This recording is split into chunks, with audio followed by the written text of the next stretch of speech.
जिव्हाळा बापर कुमादेवर दिलेचा जिव्हाळा बापर कुमादेवर दिलेचा जिव्हाळा बापर कुमादेवर दिलेचा जिव्हाळा बापर कुमादेवर दिलेचा जिव्हाळा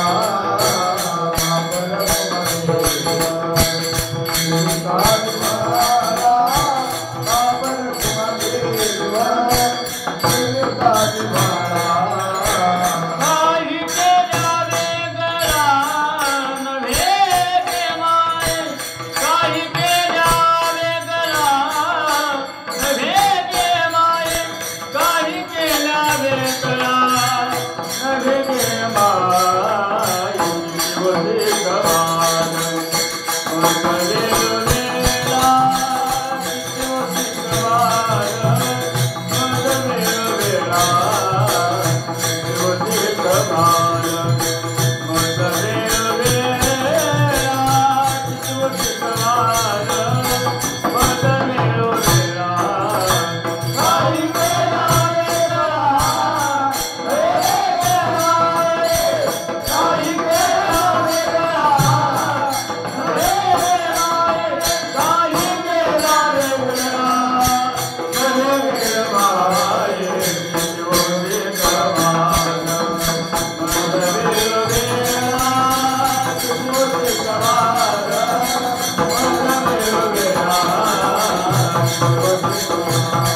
रखुमा देऊर जीवीचा जिव्हाळा, तो माझ्या जीवाचा जिव्हाळा आहे. म्हणून बाप रखुमा देवीवरू जीवीचा जिव्हाळा, काही केली वेगळा नव्हे गे माई. तुम्ही मला कितीही जरी शिकवला, कितीही जरी समजावण्याचा प्रयत्न केला, तरी तो भगवान श्रीकृष्ण परमात्मा माझ्या जीवीचा जिव्हाळा आहे. जीवींचा जिव्हाळा, अनेकाच्या जीवाचा तो जिव्हाळा आहे. जिव्हाळा या शब्दाचं काय शब्द, जिव्हाळा शब्द का वापरला? बाप रखुमा देऊर जीवीचा जिव्हाळा. जिव्हाळा म्हणजे काय?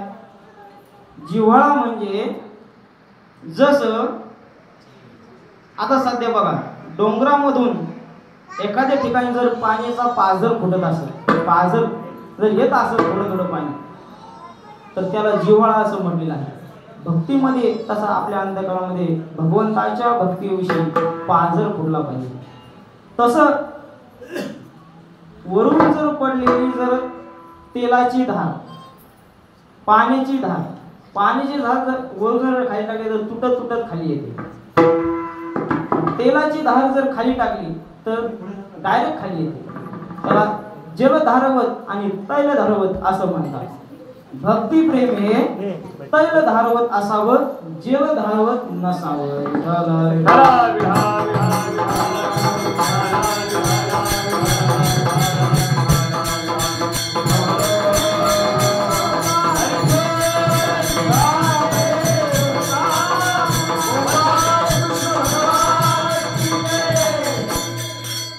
आपण या अभंगाचा धावता अर्थ पाहिला आहे.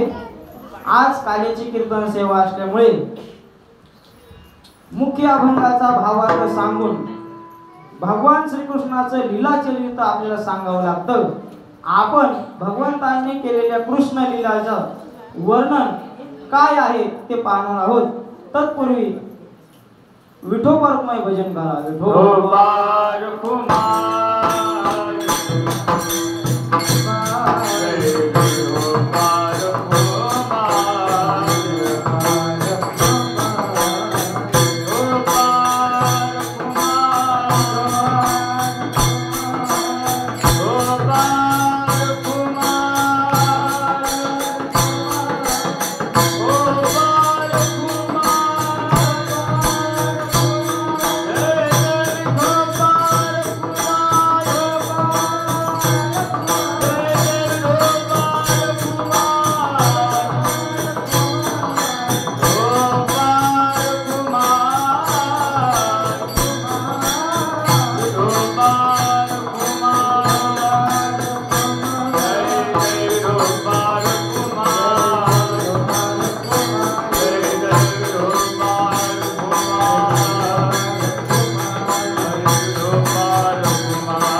वारकरी संप्रदायामध्ये अनन्य साधारण महत्व आहे.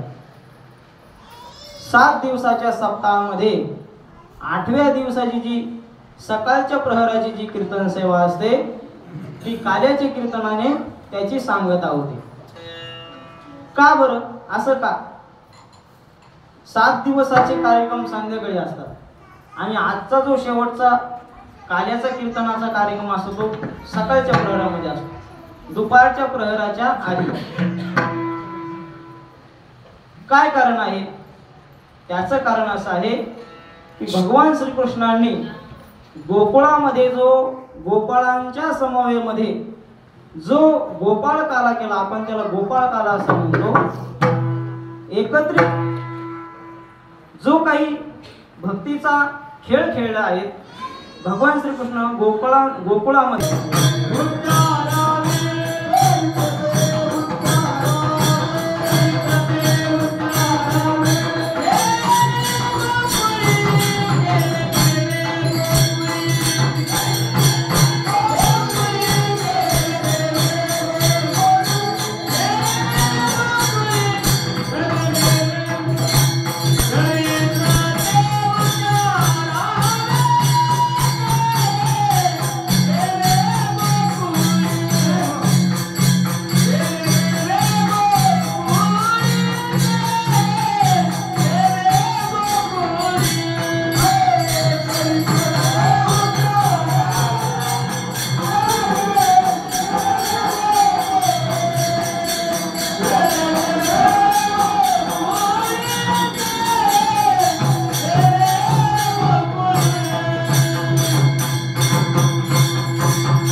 भगवान श्रीकृष्ण परमात्म्याचं चरित्राचं, लीलेचं, गुणाचं, रूपाचं वर्णन करावं लागतं. वास्तविक भगवान श्रीकृष्ण परमात्मा या भूमंडळावर का अवतीर्ण झाले होते याचा पूर्वार्ध आपण पाहू. काय कारण होतं? त्यावेळेस अशी परिस्थिती निर्माण झाली होती की या मृत्यू लोकामध्ये, या भूमीवरती त्यांना दुष्ट लोक, राक्षस लोक त्रास देऊ लागले. मग यापासून सुटका होण्याकरिता ब्रह्मदेव, भगवान शिवशंकर आणि जेवढे काही देवदेवता होते ते सर्व भगवान श्री विष्णू परमात्म्याकडे गेले. या भूमीवरती दुष्टांचं राज्य वाढलं, साधू संतांना त्रास होऊ लागला आहे, राक्षस सामान्य जनतेला त्रास देत आहेत. यापासून निवारण करण्याकरिता, त्यांचा संहार करण्याकरिता आता तुम्हाला या भूमीवरती अवतरण व्हावं लागेल. या मागणीकरिता हे सर्व देवता भगवान श्री विष्णू परमात्म्याकडे गेले. भगवान श्रीकृष्ण परमात्मा, विष्णू परमात्मा म्हटले, मी भगवान श्रीकृष्ण या रूपाने पृथ्वीवरती अवतीर्ण होईल आणि तुम्ही सर्वांनी माझ्यासोबत त्या गोकुळामध्ये अवतार घ्या, असं भगवान श्री विष्णूने सांगितल्याबरोबर सर्व तिथून निघून गेले. आणि ज्या वेळेस भगवान श्रीकृष्ण परमात्म्याची अवताराची जी काही वेळ ठरली होती त्यावेळेस सर्वांनी गोकुळामध्ये अवतार घ्यायला सुरुवात केली.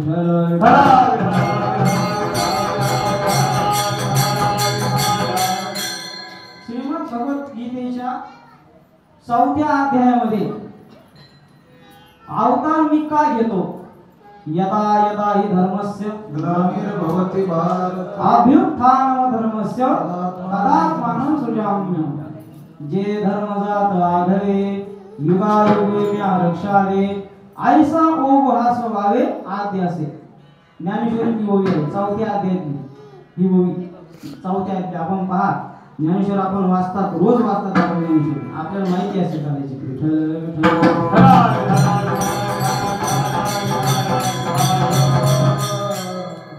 परित्राणाय साधूनां विनाशाय च दुष्कृतां धर्म संस्थापनार्थाय संभवामि युगे युगे. देवाचा अवतार कशा करताय? आये तुका म्हणे धर्म संस्थापन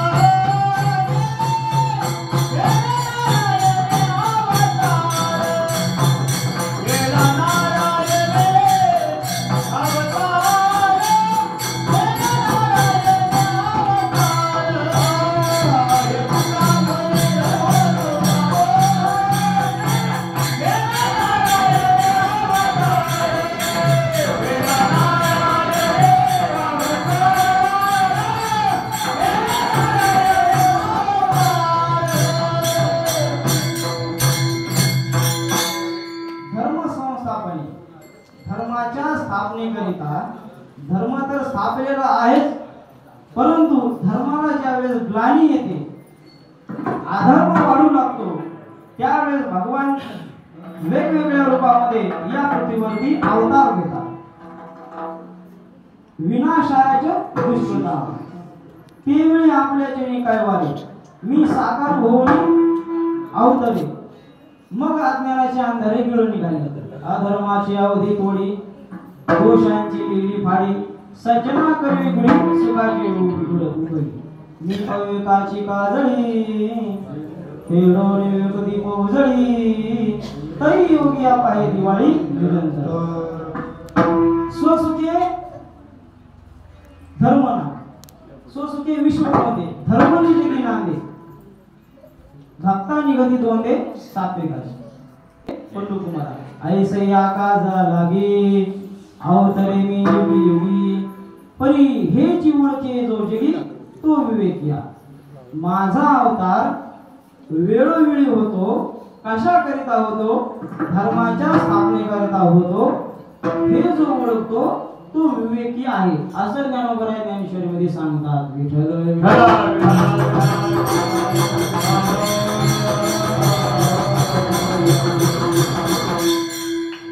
देवाचं कार्य काय आहे सज्जनांचं रक्षण करण्याकरिता तुम्हा आम्हासारख्या भक्तांचं रक्षण करण्याकरिता. कसं त्यांचं वाक्यच आहे दुष्टांचा संहार करायचा आणि भक्ताची पाठराखण करायची. भक्त राखे पायापाशी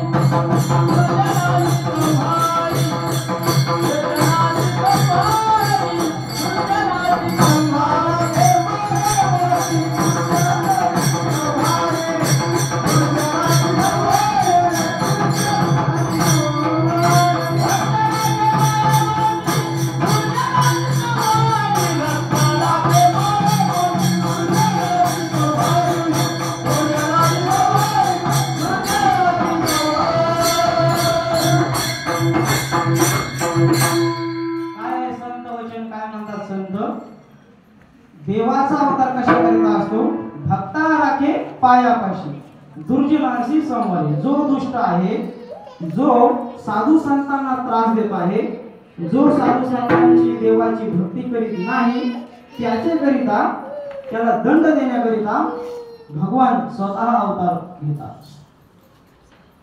अवतार घेण्याची काय कारण आहेत भगवंताचे अनेक अवतार झाले. ज्या ज्या वेळी धर्मावर संकट आलं धर्म कमी कमी होऊ लागला धर्माचा लोप झाला. धर्म नष्ट होत नाही लोप होत असतो. लोप आणि नष्ट खूप फरक आहे बरं का.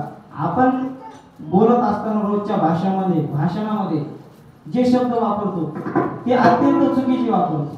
व्याकरणाच्या दृष्टीने विचार केला तर संतांचं वाङ्मय किती उच्च कोटीचं आहे. ग्रामरच्या दृष्टीने विचार केला तर संत वाङ्मय कसं आहे.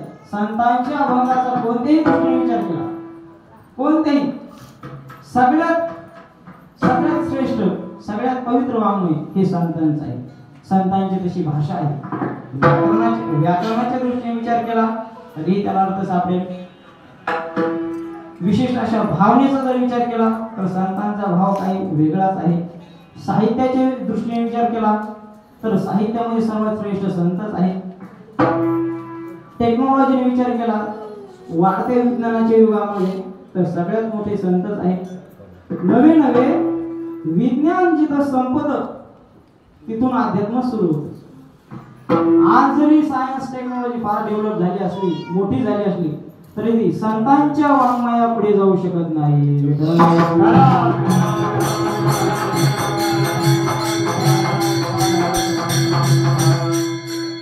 मग भगवंताने अवतार घेण्याचं ठरवलं. अवताराची वेळ ठरली अवताराचं ठिकाणही ठरलं. वसुदेव आणि देवकी यांनी मागच्या जन्मामध्ये पूर्व जन्मामध्ये भगवान श्री विष्णूची तपश्चर्या केली होती आराधना केली होती. कशा करिता आमच्या पोटी तुम्ही जन्म घ्यावा वात्सल्य प्रेम आम्ही तुमचं भोगावं याकरिता तुम्ही आमच्या पोटी जन्माला या अशी वसुदेव आणि देवकी यांची पूर्वजन्मामध्ये मागणी होती. पूर्वजन्मात केलेली मागणी पुढच्या जन्मात प्राप्त पूर्ण केली हा भगवंताचा लीलेचा एक भाग आहे विठ्ठल.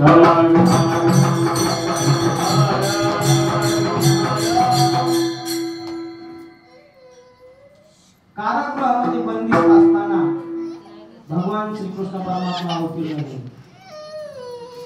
स्वतः कर्तुम अकर्तुम अन्यथा कर्तुम अशी शक्ती असताना देखील व्यावहारिक सत्तेमध्ये येऊन भगवंताने जी कंसाच्या कारागृहामध्ये जे काही बंदिस्त असणारी जी काही दारं होती ते काय कारागृह होते ते सर्व योग मायेने काही काळ स्थिर केलं आणि स्वतः अवतार घेतला. पण भगवंताचा अवतार हा अयोनी आहे. भगवान स्वतः तिथे प्राप्त झाले आहेत. भगवंताचा जन्म झालेला नाही, ते स्वतः बाळ रूपामध्ये तिथं अवतीर्ण झाले आहे.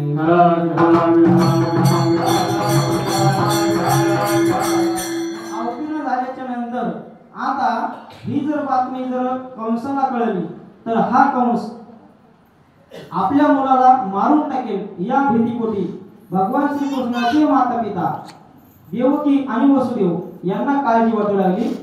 मग त्यांना आकाशवाणी झाली की या मुलाला नंदाच्या घरी घेऊन जा. नंदाच्या घराला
आकाशवाणी झाली नंदाच्या घराला म्हणजे गोकुळाला.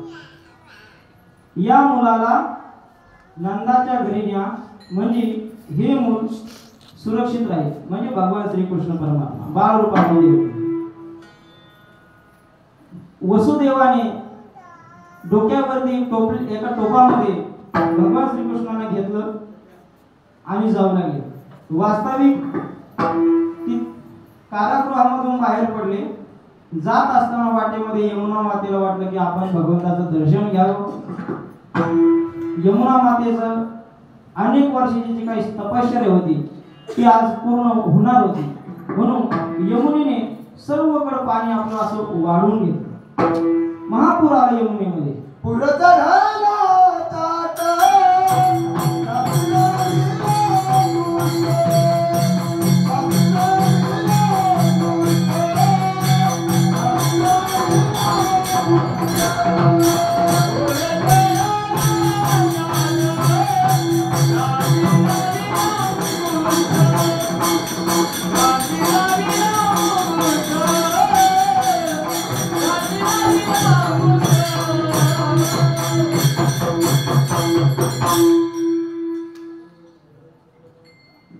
बलराम रूपाने शेष भगवान अवतीर्ण झाले.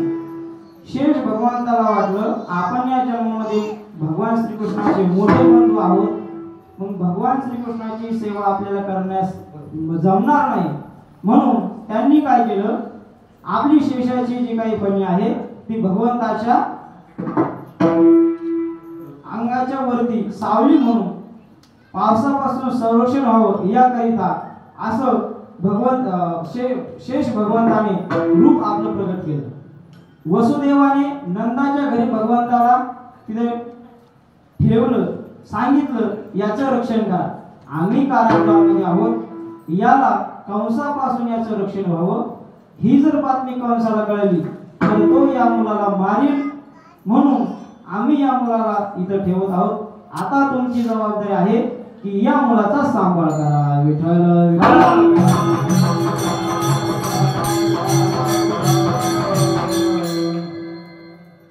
तिकडे ही बातमी कंसाला कळली.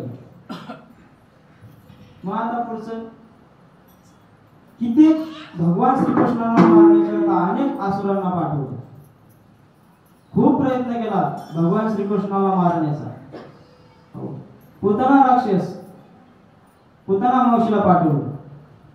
तो मी प्राणा ही सगळं पुतने पिया जो देवकी वसुदेवास्तव झाला. गोकुळीसाठी कुमारीसाठी गोकुळी गेला. तो मी प्राणा सकट पियाला पुतने दे. नुघडता बाळपणाची दिटी जेरेमिया अदानी सृष्टी केली.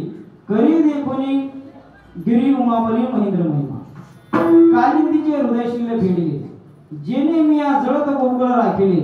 वासरुवांसाठी लावले हृदयांची सपिसे.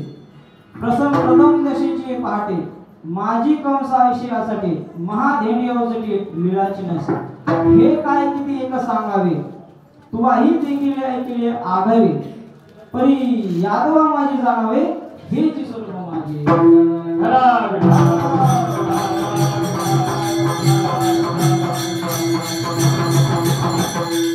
काव्य अध्यामध्ये वर्णन केले आहे. भगवान श्रीकृष्णाच्या जन्माचं वर्णन ज्ञानोबरांनी ज्ञानेश्वरीच्या 10व्या अध्यायात केले.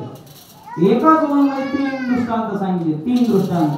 भगवंताचा जन्म कसा झाला, भगवंताने कोणत्या असुराला मारून पुतना मावशीला मारलं, आणि माझा जन्म कोणाच्या पोपटी झाला. 3 दृष्टांत एका ओळीमध्ये सांगितलेले. काय ज्ञानोबरांची व्याप्ती आहे, शब्दाची व्याप्ती. म्हणून तर तिकडे ते वेस्टर्न कंट्रीज मध्ये पाश्चात्य देशातील लोक आपल्या साधू संतांचा अभ्यास करत आहेत. आपल्या साधू संतांच्या वाङ्मयावर ते रिसर्च करत आहेत, संशोधन करत आहेत.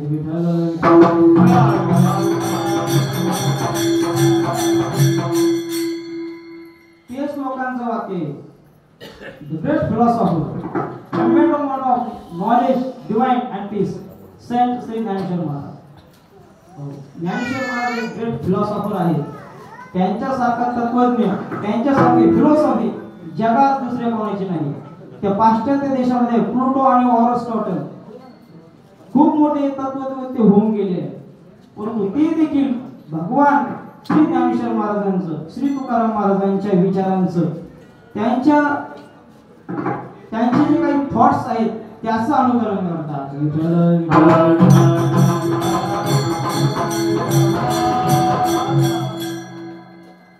ज्ञानोबरांनी ज्ञानेश्वरीमध्ये भगवंताच्या जन्माविषयी सांगितलेलं आहे. भगवंताचा जन्म झाला, पुतना मावशीला मारण्यासाठी पाठवलं, परंतु काही उपयोग झाला नाही.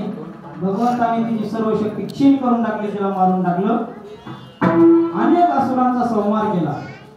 भगवान श्रीकृष्ण परमात्मा मरत नाही म्हणून कंसाने स्वतः युद्ध केलं आहे, स्वतः मारण्यासाठी धावला आहे कंस. पण त्याचा देखील पाडाव, त्याचा देखील संहार भगवान श्रीकृष्ण परमात्माने केला आहे. वास्तविक कंस हा भगवान श्रीकृष्णाचा मामा आहे. मामाच भाषाचा वैरी झालेला आहे. आज ती परिस्थिती नाही, परंतु भगवान श्रीकृष्णाने आपल्या मामाचा वध केलेला आहे. याच्या इथे जे आहे ना, इथं नातं आणायचं नसतं. जर एखादा व्यक्ती जर आपल्या कुळातला जरी असला, परंतु आपला संहार करण्यासाठी, आपल्याला नष्ट करण्यासाठी जर येत असेल, तर त्यालाही आपण त्याच भाषेमध्ये उत्तर दिलं पाहिजे. हे भगवान श्रीकृष्णाकडून शिकवलं पाहिजे.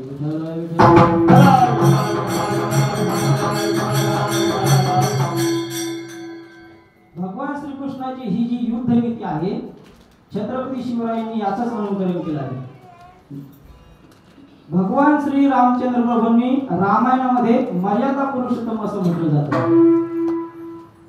अधिकार होता अनेक विवाह करण्याचा, परंतु एकच विवाह केला, एकच पत्नीचा स्वीकार केला, एकच बाळाचा स्वीकार केला. युद्धामध्ये ज्या वेळेस त्या इंद्रजिताने लक्ष्मणावर ब्रह्मास्त्र टाकलं, वास्तविक लक्ष्मण ब्रह्मास्त्र त्याच्यावर टाकू शकत होता, टाकण्यासाठी घेतलं पण होतं, परंतु रामचंद्र प्रभू म्हटले ही नीती विरुद्ध आहे. त्याने जरी अधर्म केला असेल तरी आपण धर्मानेच केलं पाहिजे. परंतु भगवान श्रीकृष्ण परमात्मा द्वापार युगामध्ये दुर्जनाला अधमाला अधमपणेच उत्तर दिले आहे. जसा गुन्हा करेल त्या भाषेमध्ये त्याला उत्तर दिलं आहे. जे तर पायझारीचे काम ते तर अधम असे अधम. जशास तसं उत्तर भगवान श्रीकृष्ण परमात्म्याने दिलं. ही झाली बाललीला. थोडस भगवान मोठं होऊ लागले, वाढू लागले, खेळू लागले, अनेक खेळ खेळले. कोणते कोणते खेळ खेळले?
परंतु ती चोरी केली असं आपण म्हणतो, परंतु कोणती चोरी केली?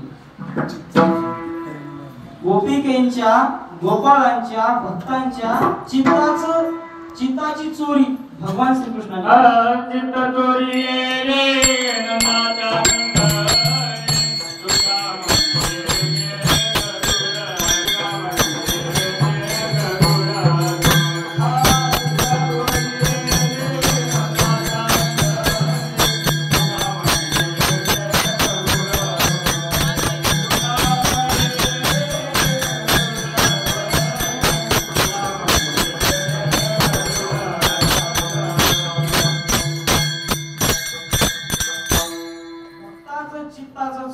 चोरी केली आहे.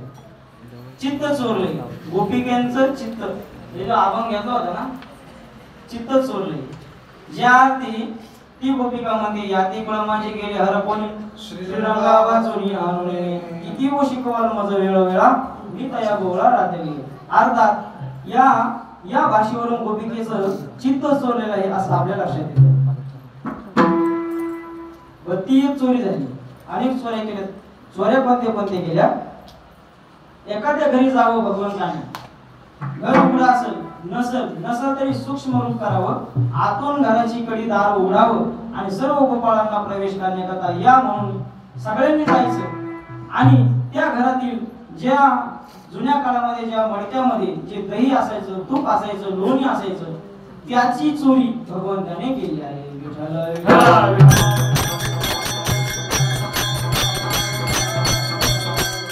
एके दिवशी भगवान श्रीकृष्ण परमात्मा एका घरी गेले आणि घर उघडच होतं. घरामध्ये ती जी सूनबाई आहे, सासूबाई आहे, ती होती घरामध्ये. नुकतंच त्या दह्याचं घुसळण झालं होतं, लोणी काढून असं ठेवलं होतं. काही कामाकरता आतमध्ये ती सासूबाई गेली. भगवान श्रीकृष्ण परमात्मा आले, त्या ठिकाणचं लोणी खाल्लं, परंतु खात असताना उशीर झाला. एवढ्यामध्ये ती सासू येऊन पाहते तर भगवान श्रीकृष्ण परमात्माने लोणी अर्ध लोणी खाऊन टाकलं आहे, थोडंसं शिल्लक आहे. आणि मग विचारलं कृष्णाला, तू मला न विचारता लोणी खाल्लंस म्हणजे चोरी केलीस. तुझी चोरी मी आज पकडली. तुझी आई म्हणत होती, यशोदा माता म्हणत होती की माझा कृष्ण तसा नाही. आज मला प्रूफ सापडली, सबूत सापडली. आज तू मला सापडला आहेस. आता मी तुझी यशोदा मातेकडे तुला नेणार आहे, त्याची शिक्षा तुला झाली पाहिजे. भगवान श्रीकृष्ण परमात्मा म्हटले, हे घर तुझं आहे का? तर ती म्हणते की हा माझं हे घर आहे. भगवान श्रीकृष्ण परमात्मा म्हणतात, तुझं घर कसं काय? तू हे घर कुठून आणलंस? तर हे घर इथंच होतं, मग हे तुझं कसं काय? त्या तिसऱ्या अध्यायामध्ये, ज्ञानेश्वरीच्या तिसऱ्या अध्यायामध्ये योग भूमतेच ते नाही वसं योग भूमते. जो भगवंताच्या वस्तूला माझी वस्तू असं म्हणतो तो चोर आहे, चोर. योग भूमते स्तेन, संस्कृत भाषेमध्ये स्तेन या शब्दाचा अर्थ आहे चोर. त्या सासूबाईला भगवंताने समज दिली, हे तुझं नाही, हे सर्व माझंच आहे, परंतु तू माझं म्हणत आहे म्हणून मला तुझा राग आला आहे आणि म्हणून तुला शिकवण्याकरिता मी तुझ्या घरी चोरी केली. म्हणजे अशा चोरीमधून त्यांना उपदेश केलेला आहे, त्यांना तसं दर्शन दिलं आहे. जी त्यांची वाईट वृत्ती होती ती भगवंताने नष्ट केली. अनेक प्रकारच्या चोऱ्या केल्या, खुडे केल्या, परंतु अनेक आता गारहाणे यायला लागली लोकांची. काय गारहाणे यायला लागली लोकांची? की आमच्या घरी भगवान श्रीकृष्ण परमात्मा लोणी चोरतोय, कोणाच्या गायी चरत असल्या तर ती जी वासरं गोठ्यामध्ये बांधलेली ती सोडून देतोय, काही पण करतोय, वेगवेगळे उपद्व्याप करत आहे. यापासून आता आम्हाला कंटाळा आला आहे. तू याला बाहेर शिकण्याकरता किंवा रानामध्ये गाई राखण्याकरिता पाठव. असं सर्व त्या गवळणी भगवान श्रीकृष्णाची जी काही त्यांची जी काही लीला होती याचं कारण यशोदेला सांगत होते.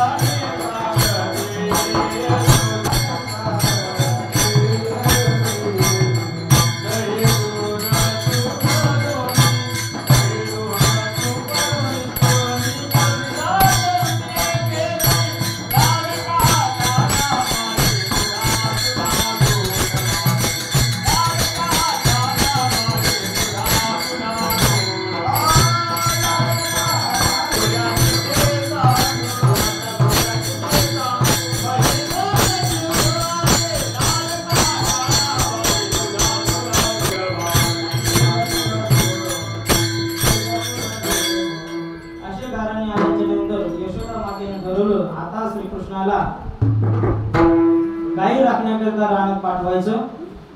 म्हणून कृष्णाला सांगितलं, आता कृष्णा तू इथे गावामध्ये दिवसभर थांबायचं नाही, शेतामध्ये गाई राखण्याकरिता जायचं. उद्या जाई राला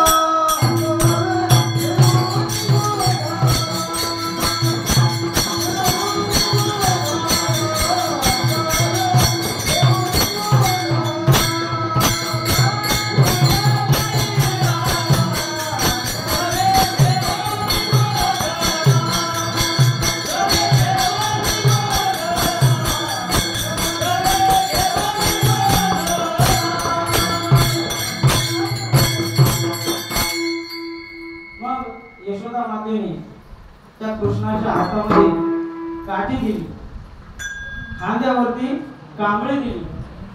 खांद्यावरी कांबळी हातामध्ये काठी, हातामध्ये काठी, खांद्यावरी कांबळी, कांबळी हातामध्ये काठी, हातामध्ये काठी,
खांद्यावरी कांबळी घेतली, हातामध्ये काठी घेतली. कृष्ण रानामध्ये गायी चारण्याकरिता गेले. सोबत गोपाळांना घेतलं. सर्वांनी गायी राखल्या. गायी राखल्या, परंतु आता भूक लागली. बरं का, भूक लागली. आता जेवायला पाहिजे. आता सर्वांनी आपापले जे काही जेवण आणलं होतं ते सर्व एकत्र करा, सर्व शिदोरी एकत्र करा. आता गोपाळांची शिदोरी काय असणार हो? कृष्णाचं राजवैभव कुठे? कृष्णाची शिरा पोहे, श्रीखंड, बासुंदी, गुलाबजामुन काय असतील तेवढे असतील. तुम्हाला जेवढे असतील सगळे होते त्याच्यात, सगळे आहेत. गोपाळांच्याकडे काय असणार आहे? चटणी भाकरी असणार आहे, साधं आपलं जेवण असणार. परंतु कृष्णाने काय केलं? आपलं जे काही आपली जी काही शिदोरी होती ती गोपाळांना दिली आणि गोपाळांची शिदोरी आपण स्वीकारली. हे भगवंताने त्यांची शिदोरी खाल्ली नसून त्यांचं प्रेम खाल्लेलं आहे. विठ्ठल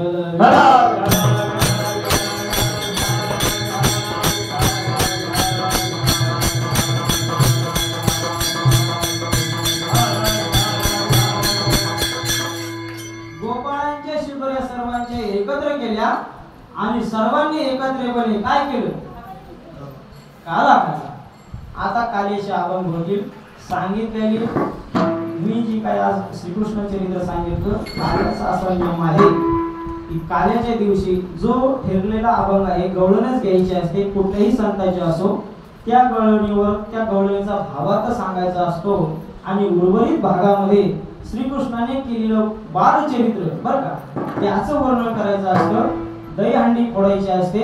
सगळ्यांना काल्याचं वाटप करायचं असतं आणि काल्याच्या कीर्तनाने हे सर्वांना काला मिळाच्या नंतर काल्याला पूर्णता प्राप्त होते, सप्ताहाची परिपूर्ण होते. आता काल्याची अभंग होती. सिंगेला बदिले रुने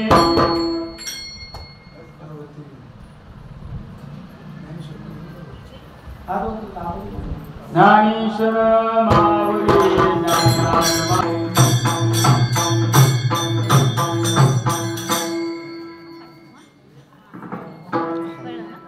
सिंगेला बदिले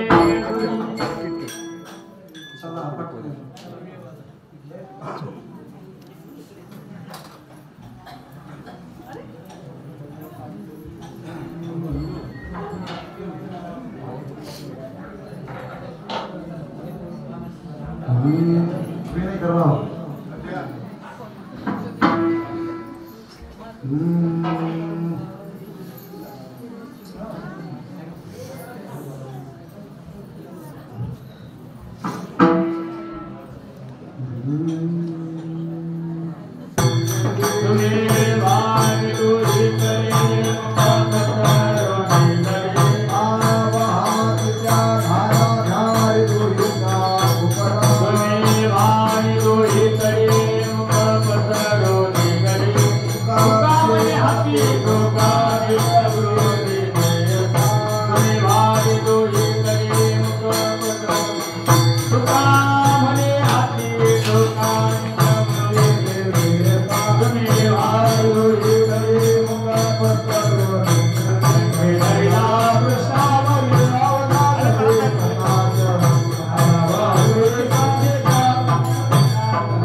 सकल देवाधी देवा पार्वती केशवा नामानुभवा सदा शिवा सहजरूपा नित्य भावे माझ्या सर्वशक्ती तुझा नाथ सरिता वारकरी पंत संख्ये सर्व अखंड प्रेमाचा कलोल चंद्रभागे स्नान सरिता वारकरी अकल्पाळी शिवामित्रा कल्पनेची बाधा नको निघा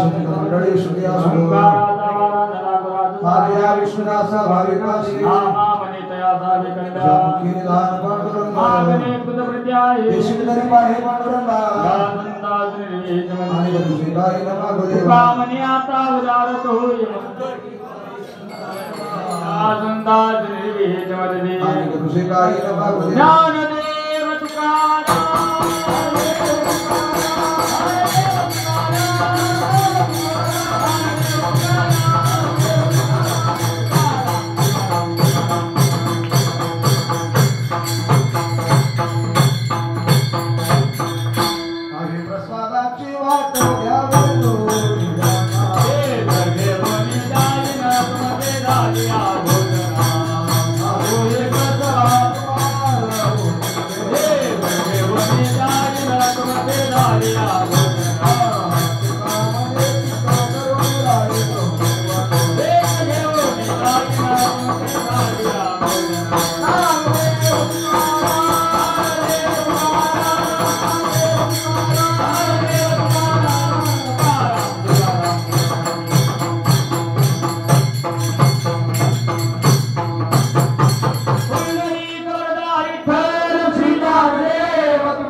तुझी घागर नाळाला लाव पाणी सुटाया लागलं तुझी घागर नाळाला लाव पाणी सुटाया लागलं जाग झालंय सारं गाव तांबडं फुटाया लागलं जाग झालंय सारं गाव तांबडं सुटाया लागलं तुझी घागर नळाला लाव पाणी सुटाया लागलं तुझी घागर नळाला लाव पाणी सुटाया लागलं